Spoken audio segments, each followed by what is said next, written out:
పోయేసరికి మళ్ళీ వచ్చాను. వచ్చేసరికి రావణుడు వచ్చావు అన్నాడు. అన్నాడు ఇచ్చింది ఫస్ట్ టైం రవీంద్ర భారతి పుస్తకము. ఈ 2 మాటలు మాకు చాలా దూరంగా ఉంటాయి. ఎందుకంటే మాకు స్టూడియోల దగ్గర ఉంటాయి, డబ్బులు ఎక్కువ ఉంటాయి, కనపడితే మేము ఉరుకుతాం. అన్ని షోల మీద మా బతుకులగా పుస్తకం అనిపిస్తామన్నా అందుకే రావాలనిపించింది అని నేను వచ్చి కూర్చున్నప్పుడు ఇలా తిరిగితే ఇక్కడ ఇండస్ట్రీ బాబు, అక్కడ మన అన్న సుల్తాన్ అశోక్ తేజ్ అన్న, ఇక్కడేమో అన్న మాట్లాడి కృష్ణ అన్న, ఇటు చూస్తే ప్రొఫెసర్లు, ఉస్మానియా ప్రొఫెసర్లు. ఇక్కడ కార్యక్రమం జరిగిందంటే సరే ఇటేమన్నా వేరే ప్రేక్షకులు ఉంటారంటే ఒక్కొక్కరు 5 పుస్తకాలు 10 పుస్తకాలు రాసిన రచయిత మధ్యలో అన్న మనస్ఫూర్తిగా చెప్తారా, నాకు అక్కడ రోమాలు లేచిన ఎందుకు లేచినా నాకు తెలియదు. మీ అందరికీ తెలియదు ఒక నిజం చెప్తా, మా అమ్మ చాలా గొప్పది. మా అమ్మ చాలా, నేను అందరి అమ్మలు గొప్పవాళ్ళే. మాతృ దినోత్సవం సందర్భంగా మాతృత్వానికే ఒక రోజు అనేది ఉండదు.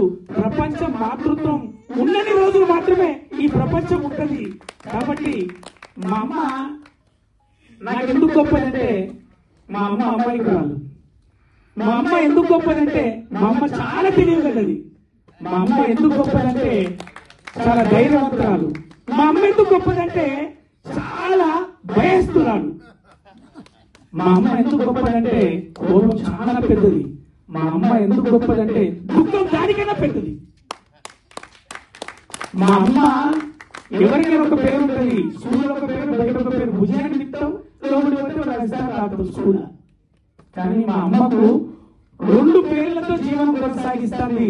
హిందువులందరూ అహల్య అని పిలుస్తారు, ముస్లింలందరూ ఆలియా అని పిలుచుకుంటారు. అది మా అమ్మ. చదువు వచ్చినోడు అహల్య అంటాడు, చదువు రానోడు ఆలియా అని పిలుచుకుంటాడు. అది మా అమ్మ. నా జీవితంలో మా అమ్మ చాలా గొప్పది. ఎందుకంటే మా అమ్మ కూలి పని చేసుకుంటా తీసుకొచ్చిన కూరలు, అన్నము 10 ఇళ్లలో పంచుకుంటూ వచ్చి మిగతాది నాకు పట్టుకొచ్చింది. అందుకు మా అమ్మ గొప్పది.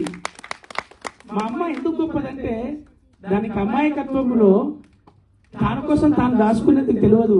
ప్రతి పైసా భర్త చేతిలో పెట్టాలనే డిసిప్లిన్ ఉన్నది మా అమ్మకు. అందుకు మా అమ్మ గొప్పది. మా అమ్మ ఎందుకు గొప్పదంటే మొగుడికి ఎదిరియాలని ముచ్చట తెలియదు, ఆయన ఏం చెప్తే వినడమే తెలుసు. అందుకు మా అమ్మ గొప్పది. అందుకు మా అమ్మ దగ్గర ఇవన్నీ ఎక్కించి స్టార్ట్ అయినాయని నేను తవ్వుకుంటూ పోతుంటే నాకు ఆలోచన విధానం వచ్చినాక, జ్ఞానం వచ్చినాక చూస్తే మా అమ్మ పెరిగిన స్కూలు, మా అమ్మ పుట్టిన దేవాలయం, మా అమ్మ పుట్టినటువంటి టీచరు, మా అమ్మను తయారు చేసినటువంటి ఒక ప్రొఫెసరు మా అమ్మమ్మ అని నాకు అర్థమైంది. అరే నా జ్ఞాన సరస్వతి నా అమ్మమ్మ కదా, నాకు ఇచ్చిన వరం మా అమ్మమ్మ కదా అని నా జీవితంలో నాకేం నేర్పింది అని చూసుకుంటూ పోతే సూర్యుని లెక్క ఎలగానే బిడ్డ అని ఆ సూర్యుని పేరే ఆ రవయ్య పేరు ఈ రవయ్యకు పెట్టింది. నువ్వు అలా ఎలుగుతూనే ఉండాలి. వాళ్ళు చూసినోడు, వాడుకున్నోడు, చూసుకున్నోడు ఎప్పుడైనా చూసుకుంటాడు. పొద్దుంతా తిరిగేసి రాత్రి పన్నోడికి సూర్యుడు లేటుగా కనపడతారా, కానీ పొద్దున్నే పొలానికి పోయేటోనికి ఫస్ట్ సూర్యుని చూడాలని లేస్తారా. కోడి కన్నా ముందు లేస్తాడు రైతు, కోడి కన్నా ముందు లేస్తాడు మల్లెపూలం పెట్టాడు, కోడి కన్నా ముందు లేస్తాడు మన మటనం పెట్టాడు, కోడి కన్నా ముందు లేస్తాడు పాలం పెట్టాడు, కోడి కన్నా ముందు లేస్తాడు బతుకు మీద ఆశ ఉన్నాడు, బతకాలనుకున్నాడు అని నా అమ్మమ్మ చెప్పింది. అందుకే ఆ సూర్యుడి పేరు చెప్పి సూర్యుని నాకు అడ్డగట్టి సూర్యుని నాకు పరిచయం చేసి నా బతుకు చెరువులో ఉన్న నా అమ్మమ్మది.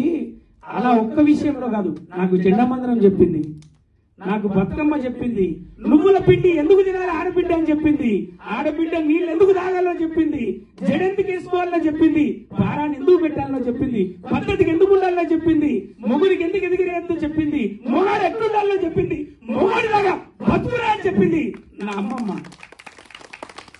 అవన్నీ ఒక రోజు కూర్చొని చెప్పలే, మెల్లమెల్లగా చెప్పుకుంటూ వచ్చింది.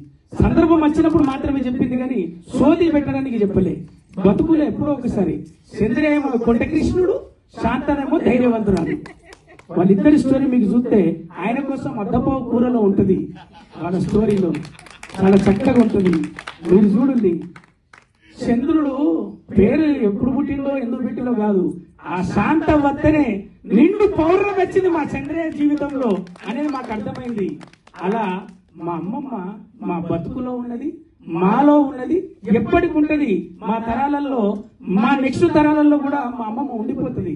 ఎందుకంటే మాకు రాణి రుద్రమదేవి ఆమె, మాకు భద్రకాళి తల్లి ఆమె, మా అమ్మనిచ్చిన దేవత ఆమె. మీ అందరికి తెలియదు, మా అమ్మమ్మ రూపంలో నేను రోజు నిలుపుకోలేకనే భద్రకాళి అమ్మవారే మా అమ్మవారు అనుకొని, మా అమ్మమ్మ అనుకొని, మా అమ్మని కలిసిన ప్రతిరోజు, మా అమ్మని కలిసిన ప్రతిసారి భద్రకాళి అమ్మవారి దగ్గర పోయేస్తా, ఆ రుద్రేశ్వరుణ్ణి మా తాత రూపంలో చూసుకున్నత్తా. అందుకోసమే ఒక్క విషయం చెప్తా, మాతృ దినోత్సవం రోజు ఆడబిడ్డ జీవితానికి ఒక్క స్టేట్మెంట్ ఇస్తా ఈ ప్రపంచానికి. ఎందుకంటే కవులు చదువు చేస్తారు, చదువుకునే జీవితంలో నేను చూసింది, ఒక ఆడబిడ్డ ఆడది అవుతుంది, ఒక స్త్రీ అవుతుంది, ఒక అమ్మతనానికి పురుటి నొప్పులు పడుతుంది. ఆ పురుటి నొప్పులకెళ్ళి పాపాయి భూమి మీద పడ్డప్పుడే ఈ తల్లిగా గెలిపిస్తుంది. పాపాయి తల్లిగా గెలిపించి నాన్నగా మురిపిస్తుంది. ఈ మురిపించిన ఈ ఆడపిల్ల రాఖీ కట్టి అన్నయ్యకు అనుబంధం ఇచ్చి, అక్కడ నేను ఒక అన్నని, నాకు ఒక చెల్లెలున్నది అని ఒక మొగాన్ని, అన్నయ్యను గెలిపిస్తుంది. ఇంకొద్దిన ముందు పోయినాక భర్తను చేసుకునేటప్పుడు ఎలా చెప్తారంటే, మా అమ్మాయి చాలా మంచిది, అన్ని పద్ధతులు నేర్చుకున్నది అని చెప్పిన తల్లిదండ్రులను గెలిపించడానికి అత్తారింటికి పోయి నమ్మకంగా చేసుకుంటారు కదా. అమ్మ చెప్పిన దానికి నమ్మకంగా చేసుకున్న అత్తగారిని గెలిపించడానికి, నమ్మి చేసుకున్న భర్తని గెలిపించడానికి ఎన్నో దాచుకుంటది, ఎన్నో భరిస్తుంది, ఎన్నో దిగమింగుతుంది, ఎన్నో భరించుకుంటూ తన ఆనందంలో తన పేరే మర్చిపోతుంది, తన ఆనందం మర్చిపోతుంది, తన ఉనికి మర్చిపోతుంది. వాళ్ళ కోసం, పిల్లల కోసం బతుక్కుంటూ మళ్ళీ ఒక బిడ్డని గని తల్లిగా గెలుస్తుంది. ఆ తల్లిగా గెలిచినాక ఆ బిడ్డని వాళ్ళ తల్లి ఎలా పెంచిందో అంత పద్ధతిగా పెంచి, మళ్ళీ ఆ బిడ్డకు ఒక నమ్మకంగా నా బిడ్డ మంచిది అని పెళ్లి చేసి, వాళ్లకు పెళ్లి చేసినాక పిల్లలు పుడితే అమ్మమ్మగా గెలుస్తుంది, నాయనమ్మగా సాకుతుంది. అంటే ఆడది అమ్మమ్మ నానమ్మగానే స్టార్ట్ అవుతుంది. మీ అందరికి తెలియదు ఏంటంటే బిడ్డగా స్టార్ట్ అయింది అనుకుంటాం. అమ్మమ్మ నానమ్మ దగ్గర స్టార్ట్ అయ్యి అమ్మమ్మ నానమ్మ దాకా మునమ్మ దగ్గర ముగిసిపోయేదే అమ్మ జీవితం. పసిబిడ్డ దగ్గర స్టార్ట్ కాదు, అక్కడ స్టార్ట్ అయితేనే బీజం పడడానికి ఇక్కడికి వస్తుంది. ఈ ప్రపంచంలో చెప్పాలనుకున్నది ఒక్కటి, ప్లీజ్ మీ అందరినీ పిలుచుకునే దాంట్లో ఇంకొక నిజం చెప్తాం. మౌనశ్రీ అన్న, నీ పరిచయంలో మీ గొప్పతనం నాకు తెలియలే, ప్రామిస్. ఎందుకంటే నా అన్ని ఫోటోలు చూస్తే అలా ఈజీ కలిసి నన్ను చెప్పడానికే ఒకటి చెప్పిన అవకాశాన్ని నిలబెట్టుకుంటే శ్యాంప్రసాద్ రెడ్డి సార్ దగ్గరైండు. అరే వీడు బాగా చేస్తాడు, నాగబాబాని ఎంకరేజ్ చేసిండు. కోట శ్రీనివాసరావు గారు బుద్ధి చెప్పిళ్ళు.